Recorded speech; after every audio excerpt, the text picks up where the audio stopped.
bu fekkante ne dafa am lu ko tuumaal buñ ne ko nip jàpp sama yoon newu ci li ma mën daal mooy danaa dem seeti ko fa mu ne wutal koy avocat ñu taxawu ko mais quant à intervenir moom pour ñu ne nañ ko setal daram kooku moom xalaatu ko kii jël exemple ci njabootam kooku nag keneen taxul muy wax et je crois que président Diomaye aussi noonu la war a taxawee mais li nga xamante ñun moom lañ gis boobu léegi vraiment dalul xel te souvent sax daf ci am ay affaires yoo xam ne ni am na fi ñu am luñ ci xam bon peut-être du loo xam ne ni mën nañ ko tëb yëkkati ko ci penc mi mais loolu aussi man jàpp naa c'est les pratiques de Macky Sall parce que jàpp une telle personne souvent nga dégg ñu ne am na ko intervenir bàyyi nañ ko parce que on l'a vu ici hein on l'a vu ici y a quelqu'un boo xam ne jàpp nañ ko fi benn instant ñu jàpp ko fi ba mu guddee am ñu fi intervenir ñu bàyyi ko mu dem loolu gis nañ ko fi te du benn du ñaar xam nga du benn du ñaar fii laa fi toog fii la veille man la Cheikh Omar Diagne danañ ko bàyyi mu dem waxoon nga ma ko de. xam nga wax naa la ko danañ ko bàyyi mu dem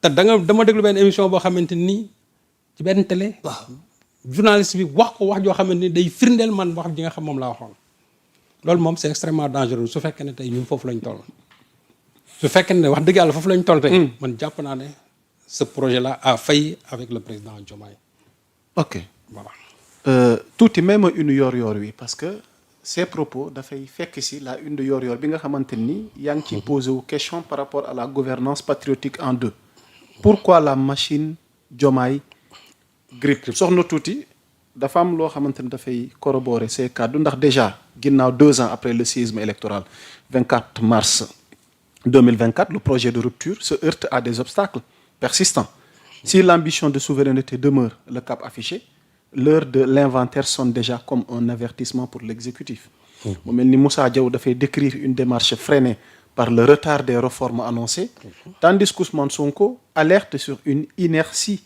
de la justice qui entrave la reddition des comptes pour rejoindre cadre yi nga xamante ni wax nga ko ba sur le plan économique Meissa Babou moom ak Seydou Bokoum pointe une situation encore fragile pendant que la pression sociale s'intensifie sur le fonds de pouvoir d'achat en berne bu ko defee nag yor wi yéen ñi bëgg a xam la ca biir ak li nga xamante ni liggéey suñuy naataango yooyu def nañ ko ànd ko ak Serigne Saliou Gueye lépp dina fa leer mais Serigne Saliou pour terminer ci point bi parce que dafa am yeneen point yu ñuy xaar pourquoi la machine grippe waaw la machine grippe dès l'instant que la première situation bu ñu Sénégal njëkk a déploré mooy cela qui devait faire fonctionner la machine tey gis nañu dañu am ay dissensions politiques mais le Serigne Saliou parce que askan wi ba tey mënuñu comprendre ni lii ndax war na mën a xew waaw mooy li ma ak ni mbir yi tàmbale malheureusement tey loolu moo am ok tey gis nañ ne diggante Diomaye ak Sonko politiquement en tout cas politiquement ça ne fonctionne plus loolu moom du lu ñuy nëbb lu ñëpp gisal seen bopp la ku ci nekk def nga sortie te sortie bu nekk dafa am loo xam moom lay firndeel Ousmane Sonko sortie yi mu nekk dafay firndeel loolu quand il dit que na Diomaye dellusiwaatal fi nga xam fa nga jóge woon quand le président Diomaye sort pour gën a dëggal coalition en disant que yéen a ànd nag man bi may wuti en tout cas récépissé et cetera alors que en réalité gis nañ ne ñooñu kenn mosu cee ànd ak moom donc loolu dafa am lu muy wane que ne am na dissension entre les deux te loolu nag mën naa ne machine bi li koy fonctionner loo mooy ki nga xamante ne moo Ousmane Sonko ci benn côté bi Diomaye ci benn côté bi parce que oto bi ñoom ñaar ñoo koy mën a fonctionner loo mais su fekkente ne dafa am manque en tout cas benn gis-gis seen diggante mu am loo xam ne dafa xajam seen diggante jàpp naa ne oto bi na nga xamante moom la waroon dawee finalement du ñuy dawee parce que bu kii bëggee dem kii di xëcc pour muy arrière finalement on risque tout simplement de faire du surplace et malheureusement situation boobu ñun tey moom lañ jànkantoon terewul nag Ousmane Sonko li nga mu war a liggéey mi ngi koy liggéey terewul aussi Diomaye li mu war a liggéey mi ngi koy liggéey mais dafa am loo xam ne aussi li koy régler surtout mooy que ñoom seen entente politique parce que seen entente politique ci la jàmmi réew mi nekk soo gisee sermon yi imam yi bari def ci Korité bi c'est-à-dire que ils ont parlé de cette cohésion là ñoom ñaar c'est-à-dire il faut que ñu déggoo au plan politique pour que réew mi dox parce que à terme ci tasaaroo lay mujj tôt ou tard c'est-à-dire que day ci tasaaroo lay mujj situation la boo xam ne ni mënul dem ba 2029 c'est pas possible soit Ousmane moom ne nu dem kon à terme Diomaye ak ñi ko wër chaque jour di wax ne tàggale ko Ousmane ils finiront par lui faire prendre cette décision là un jour ou l'autre danañ ko jëloo décision il va se séparer de son premier ministre Ousmane Sonko nag moom daf naan daf ci am responsabilité et c'est wax na dëgg parce que lii projet bi fi ñu egsi fii tey amul kenn koo xam moom moo ko ci ëppale bu ñu doon wax tey actionnaire majoritaire moom la. il est plus actionnaire majoritaire que le président Diomaye donc yëfam la yoo xam ne moom mënu ko bàyyi c'est vrai que c'est lui le premier ministre. mais Diomaye ëppale wu ko ci dara. Diomaye nag li mu am mooy la légalité constitutionnelle. bu subaa su ko neexee mu jël décret daal di ne Ousmane remplacé naa la génnal ci gouvernement bi su boobaa aussi mu génn ci gouvernement bi tax ñi nga xamante ne ñoo nekk ci ay noppam guddeeg bëccëg ak yenn pays yi nga xamante ne ñoo intervenir guddeeg bëccëg seen diggante ak yenn lobby yi nga xamante ne aussi yenn lobby politico affairiste yi nga xamante ne guddeeg bëccëg il s'active autour du président pour que mu tàggale ko Ousmane Sonko. un jour ou l'autre ils auront raison de Diomaye boobaa dinañ ko convaincre ci li nga xamante ne mooy moom na tàkkali ko ak Ousmane Sonko parce que ñoom jàpp nañ ne l'obstacle majeur dans ce pays là c'est Sonko souvent sax da ngay dégg ñu ne si le FMI n'accorde pas des financements c'est à cause de la radicalité de Sonko. ci laa bëggoon ñëw ak yow. waaw parce que ñëpp nee nañ opposition bi. une certaine partie société civile bi. ñu bëri nee nañ problème bi du Diomaye problème mu dëkk bi. problème gi bloqué dëkk bi. pourquoi la machine grippe. c'est Sonko. oui kàddu yooyu. non la machine grippe. c'est à cause de Diomaye mais c'est pas à cause de Sonko. Pourquoi c'est à cause de Diomaye? Diomaye, lui, c'est le président de la République. Ce qui arrive aujourd'hui dans ce pays-là, diggante ak Ousmane Sonko li ci xew yëpp. Sonko n'est responsable en rien. Diomaye ci boppam c'est lui le principal responsable de ce qui est arrivé entre lui ak Sonko. parce que su fekkee ne c'est des problèmes d'ego personnel loolu ça ne nous concerne pas nañ ko jël teg ko de côté. mais ñun li ñu soxal mooy. c'est-à-dire que c'est une entente politique pour le bien économique de ce pays-là. donc société civile boobu di wax ak opposants yooyu di wax ñoom de tout temps leur problème ça a été Sonko. d'ailleurs lépp lu am ci réew mi doo dégg moo ko ñu ne tudd Diomaye et c'est là où il fragilise le président ñoom seen bopp parce que lu xew ci réew mi ñu ne Sonko gis nga problème yi te dinañ ci dikkaat léegi cette histoire d'emprunt caché là. boo noppee ci lii ci lañ jëm. waaw ci lañ jëm même déjà looy dégg Sonko ngay dégg. lépp Sonko tu n'entends jamais le président de la République lépp ngay c'est-à-dire Sonko ngay dégg. donc moo tax ma ne ñoom seen problème principal. c'est-à-dire que c'est Sonko. pourquoi elle dérange. waaw non xam nga parce que bu fekkente ne da nga jàkkaarloo ñoo xam ne jubuñu da ngay dañuy am problème Sonko yàlla dafa jub. du loo xamante ni man maa koy inventé loolu lu nit ñi gisal seen bopp la. kilifa diine yi wax nañ ko kilifa aada yi c'est-à-dire que ñëpp nit ñi baax yëpp wax nañ ne Sonko nit ku jub la. te il a montré de tout temps il a toujours montré. amul lu ñu ko fi tumaalul Sonko bu fekkee ne defoon na fi ay détournement xaalis wala nangam ay détournement terrain loolu wax nañ ko ba tàyyi mais nit mënul indi preuve ci dara. kon gis nga ne teg nañ ko ci kaw taawal ji ba yàqal ko lu bari. mais chaque fois dafay dégonfler comme un ballon de baudruche parce que li ñuy wax dara du ci dëgg. donc nag su fekkente ne yow yàlla dafa def nga jub. te ñu ngi ko seexal ñu bari jubuñu. finalement ils feront tout pour dégager parce que yow yaay nekk principal obstacle bi et c'est là où le président Diomaye doit bien ouvrir ses yeux. ñii koy bëgg a tàggaleeg Ousmane Sonko tey na xool ñooñu ñan lañ. ces gens-là est-ce qu'ils ont eu à gérer quelque chose dans ce pays et comment ils ont géré ça. société civile boobu nga ñuy wax noonu est-ce que c'est des gens yoo xam ne ni ils sont transparents ci fonds yi nga xam ñoom moom la ñuy recevoir parce que loolu aussi c'est des choses à demander. fonds société civile boobu. il suffit tout simplement nga leen mais montrez-nous la transparence dans les fonds que vous recevez fan lay duggal ñaata ngeen ci am nangam ak nangam kenn du la ko ci wax. dogguma la xanaa Alioune Tine bi ñu ko laajee mu wax ci mbiru borom ñaari tur yi mën a du ci wax. du ci wax mais duñ ci wax. mais une bonne partie des sociétés civiles de ce pays-là mais ils sont entourés par des. loolu dafa jaaxal ñu bëri quoi ñu laaj la ci question. mais duñ ko wax cee wax parce que mu ne du ci wax. mais moo tax ma ne nañ gëstu financement yi fu mu jógee parce que l'histoire des financements yi su fekkee ne dafay jógee ci milieu yu demee noonu mais doo ci wax duñ ci wax c'est-à-dire que man de tout temps doo gis benn société civile bu taxaw affaire ñaari tur yi c'est-à-dire nga wax ci loo xamante ne nii c'est pour durcir la loi doo ko dégg. am na sax ñoo xam dañuy dem bay naan wooye nañ leen bàyyi ak seen orientation sexuelle nangam loolu xam nga musiba la dans un pays boo xamante ni qui est ancré sur des valeurs parce que pays bu nekk da nga am say valeurs tey li ñuy wax États-Unis mais Donald Trump loo ko mën a wax mais c'est quelqu'un qui déteste l'homosexualité. lu leer la leen wax de ñaara mën a am. waaw Victor Orban boo demoon tey dëkkam aussi c'est la même chose. donc boo demee ñuy wax toujours extrême droite ñoom en terme en tout cas de mœurs foo leen fekk. lépp luy jëm ci homosexualité dañ koy bannir mais pourquoi tey Sénégal ñu bëgg ko def cible parce que simplement ñoom aussi ils ont choisi de durcir la loi contre les homosexuels. non am na ñu ne ni Ousmane Sonko waxee ak position gi mu ci taxawee. déjà sax ci sortie julli gi. dafa gën a dëggal ne bu fekkee. mooy loolu seen koppar a tax mais fa nu teg suñu mais tànk wax duñ ko nga teg. dëgg gis nga. gis nga waa Wallonie sortie gi ñu def. waaw moom soxna laa soosu man est-ce que ça va. waaw xam nga kooku def na ko. Le commissaire je ne sais pas xawma aux droits de l'homme bi nekk des Nations Unies aussi il a fait une sortie en demandant même au président Diomaye de ne pas promulguer la loi c'est-à-dire que ñooñu tey intérêt yi ñuy sàmm mooy intérêt les lobbies politiques en tout cas les lobbies homosexuels les lobbies LGBT. te boo xoolee la plupart nee naa la yenn organisation yooyu ñoom dañuy intervenir di financer la plupart du temps yenn sociétés civiles yi. soxna tuuti mooy. une Sonko refuse le dictat des bailleurs et affirme la souveraineté. mais moom la loi voilà parce que xam nga tax. waaw gis nga yàmm sax valeur kenn mënu ko wecce ak dara. ok valeur du xaalis koy jënd Saint-Exupéry daf ko daan wax dana am na loo xamante ni xaalis mënu ko jënd. dëgg la de Antoine de Saint-Exupéry. waaw donc vol de nuit. gis nga ñun suñu valeur religieuse yooyu. suñu valeur culturelle yooyu. waaw xaalis mënu ko jënd. au point que ñoom jàpp nañ ne tey buñ ne dañuy tey seen financement mooy que ñun tey ñu dee déedéet gis nga ñu dee ñun ak suñu ngor. jàpp ci suñuy valeur moo gën ñu dee ba pare di lekk xaalis boo xamante ni c'est conditionné. on peut nous tuer mais on ne va pas nous. on ne déshonore pas avec cette histoire d'homosexualité. donc Sonko a bien fait de. Sonko nag foofu lay waxee toujours. ok moo tax boo gisee mu ànd ceeg détermination boobu c'est toujours pour montrer aux Sénégalais que yu mel ni su amee ñun nag dañu war a góorgóorlu yaamu sax. pour jéem a mënal suñu bopp. parce que xam nga ki lay chantage mooy ki nga xamante ne yow jàpp nga ne su la joxul nga dee.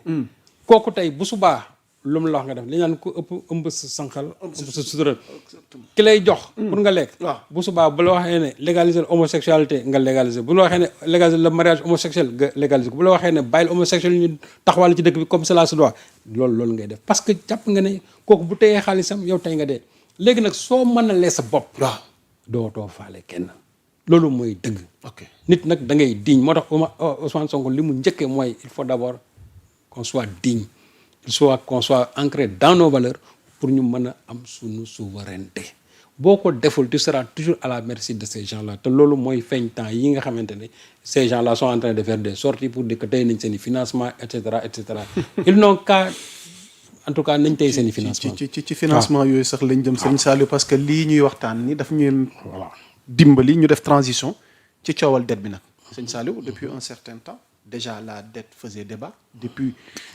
régime gi bi mu tàmbalee mais mi ngi continuer di wéy di def débat parce que li tax ñu jot xibaar ñu ne di 650 millions d'euros ba Financial Times moo ko fësal mu di ay emprunt secret yoo xam ne Sénégal def na ko vérité la wala intox la lu mu ci mënti doon daal gouvernement bi def na sorti indi ay précisions indi ay leeral mais dama bëgg maag yow nu jublu léegi ci njàngat ci xibaar gii Serigne Saliou ndax ni ko Thierno Alassane annoncé ci ay réseau ndax dañu nekk di dund wala dafa am beneen dette cachée entre guillemets point d'interrogation voilà donc Serigne Saliou comment comprendre cette situation de dette bii nga xamante ni fi mu ne nii depuis barki démb ak léegi moom moo nekk au cœur de l'actualité du pays.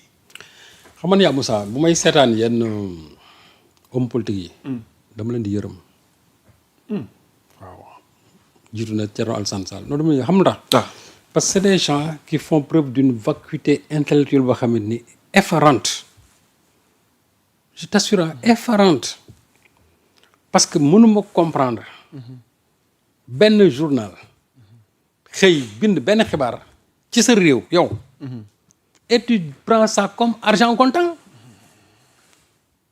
et ensuite voilà la presse aussi la presse ñoom tamit ñëpp ils sont dans la même mouvance ba ñu xëy ñoom ñëpp loolu lañ titré c'est-à-dire que donc yow Financial Times li mu wax ñoom jox nañ ko dëgg jox nañ ko dëgg parce que dogguma la Thierno nee na une nouvelle affaire de dette cachée point d'interrogation moom lan la wax waaw mais Thierno c'est un parlementaire la mooy liggéeyam contrôler l'action du gouvernement loolu mooy liggéeyam moom il contrôle l'action du gouvernement yu mel noonu su amee muy xibaar yow tu es un parlementaire waaw doo def sa question orale wala nga dem ci ministre bi gis ko wax ko cette histoire là comment ça se passe mu jox la tous les éléments nécessaires mais defuloo ko yow parce que tout simplement tu es dans la politique politicienne nga xëy rek c'est-à-dire tu balances ça dans ta page Facebook man mën naa d'accord le Sénégal lambda mën na ko def mais Thierno même su fekkee ne c'est un opposant mais Thierno c'est d'abord un député du peuple xam nga député du peuple dafa am taxawaay boo xam moom nga war a taxawee c'est-à-dire que li ngay wax dafa war a nekk loo xam ne askan bi suñ ko dégloo dañ la ciy nangu man de jàpp naa ne quelqu'un comme Tafsir Thioye tey bu ci doon wax da nga gis ne dina dem def ci gëstu bi mu ci war a des gëstu ba bu ciy wax dina indi ay arguments yoo xam ne ni su ko teggee pour nga dindi ko dina nekk problème parce que moom du dégg ne tel rek ne dam na lan moo xew sëñ Saliou ci mbir mi. non li ci xew emprunt bi. non xam nga en fait li ci xew. waaw d'abord.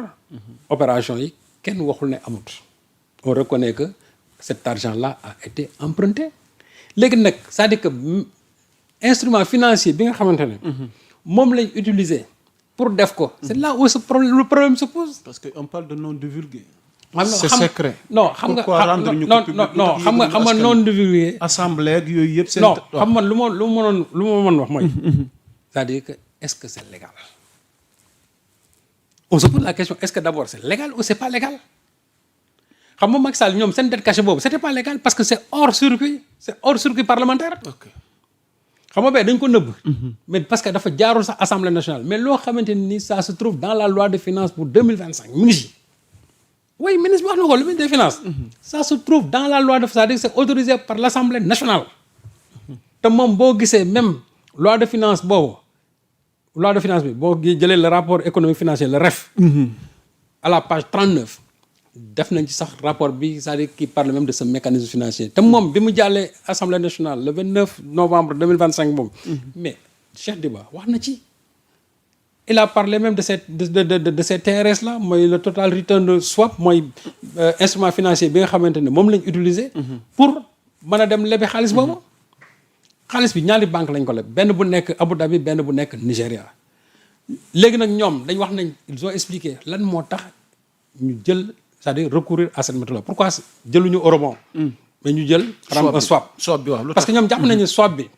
d'abord taux bi moo gën a moins élevé 7,1%. contrairement aux eurobonds qui transitent entre 11 et 12. Et ensuite aussi ñoom jàpp nañu ça présente moins de risques. Et pour nga jot ci xaalis bi aussi c'est beaucoup plus rapide. donc ñoom seen wàllu bopp mooy ministre des finances ils ont apprécié c'est-à-dire ce système même d'emprunt de liquidité. Où se trouve le problème dans tout ça. c'est-à-dire que bu fekkoon ne dans loo xam ne newul dans la loi de finances mais c'est autorisé par l'Assemblée nationale. te moom wax na dégg dans le REF que je t'ai cité tout à l'heure que système REF le swap là comment ça se passe il en a parlé man ba may ñëw j'ai écouté même le discours de Cheikh Diba quand il passait à l'Assemblée nationale donc fii lu ñuy nëbb amu fi te boo gisee le communiqué du ministère des finances ils ont été clairs parce que boo gisee Financial Times ce qu'ils ont dit que sur cet emprunt-là, ils n'en ont pas parlé au FMI, aux partenaires techniques financiers, ce qui est faux. Ah bon? Cheikh Diba, il a sorti un communiqué pour dire que non seulement ils ont échangé régulièrement avec les partenaires techniques financiers et aussi avec le FMI, mais que chaque fois qu'il y a une émission, mais le ministère en a parlé. Donc, où se trouve le problème dans tout ça? Moi, j'aurais compris, c'est-à-dire le swap ou bien les TRS là sont illégaux. C'est-à-dire que amul benn légalité mais loo xamante ni tu as le sceau de l'Assemblée nationale c'est inscrit def nañ ko dans la loi de finances 2025 parce que en réalité la ñuy wax ak li ci am du benn ñoom dañ ne xaalis bi dañ ko emprunter pour ne pas faire défaut avec le paiement de l'eurobond de 2026 ce qui est faux li nga xamante ne yëpp moom lañ jëloon en termes de TRS pour la loi de finances 2025 ça a été consommé en 2025 et eurobond bii ñuy wax ni dañu fay ko avant le mois même de mars eurobond boobu boo xoolee dans la loi de finances ça a été bel et bien du bind nañ ko ci léegi nag moo tax ma ne l'article de Financial Times c'est un mensonge dans la mesure où ñoom soit ils n'ont pas bien lu la loi de finances de 2025 la loi de finances de 2026 ou soit aussi ils sont dans la mauvaise foi ou bien ils ont été manipulés quelque part parce que nee naa leen jamono ji nga xamante ne le Sénégal fait face à tous les lobbies LGBT à tous les lobbies maçonniques il faut s'attendre de plus en plus à ce type d'articles tendancieux te ce qui est grave c'est que quelqu'un boo xamante ni qui est éloigné des réalités de ce pays moo ko bind wax ko des acteurs locaux reprennent ça de façon, c'est-à-dire de façon, bête, de façon bête et de façon aveugle, sans pour autant même avoir le temps de réfléchir sur ce que dit cet article-là, sur les motivations de cet article, et dans cet article-là, qu'est-ce qui est vrai et qu'est-ce qui n'est pas vrai. Man li ma jàpp mooy journaliste da ngay gëstu bu fekkee ne Financial Times wax na loolu man jàpp naa ne dañu war a arrière daal di ñëw def gëstu jël loi des finances 2025 jël loi des finances 2026 daal di xool Cheikh di jël le rapport économique financier bu 2025 bi mais jéem a xool kii li muy wax dëgg la wala dëgg mais kenn ci biir c'est-à-dire ci journaliste amul kenn koo ci def les gens ont repris rek bêtement comme ça nii la fi benn organe defoon reprendre fi article comme Afrique confidentielle ba indi fi boppam ay jafe-jafe et de tout temps ça a été comme ça maa ngi fàttaliku sur le régime de Wade il y a un journal de la place qui avait fait la même chose sur Karim Wade takkal ko fi affaire yoo xam ne ni finalement ci lu ñu mujj ci ay excuses parce que simplement dañ ko gisoon Ousmane Sonko aussi de tout temps ça a été comme ça bi ñu fi wax ne il a bénéficié de je ne sais pas de financement venant de la Russie du fii lañ ko fi doon wax fii ba naan ay malet lu ne wax nañ ko fi bind daan ne c'est un journal ghanéen xaw ma moo ko bind ba gars yi jël ko reprendre ko or quand on a fait comment dirais-je l'investigation on s'est rendu compte qu'en réalité ce journal-là n'existe même pas donc pour dire c'est-à-dire le